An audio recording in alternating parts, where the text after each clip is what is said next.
This is going to be amazing to everybody in your audience. There are two questions you have to ask yourself. These are the clarity questions. You have to ask these two questions. If you can answer them, then you have a business. Now, if you can't answer them, you're going to struggle. And they're very basic questions, and you'd be amazed. 95% of the people I work with cannot answer these questions concisely.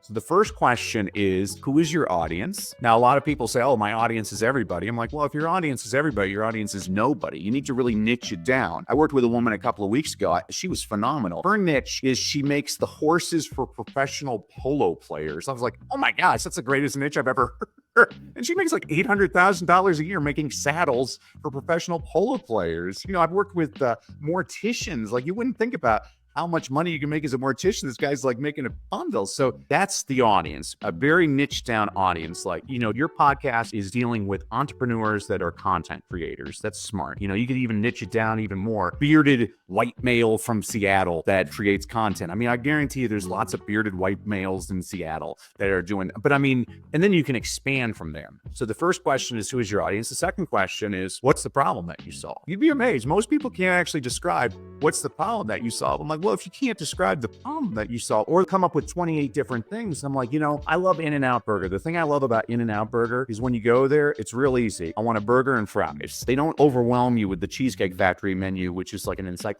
and there's 28 things. I can't make a decision because there's too many choices. Who's your audience? What is the problem that you solve? That's where we start. And it's amazing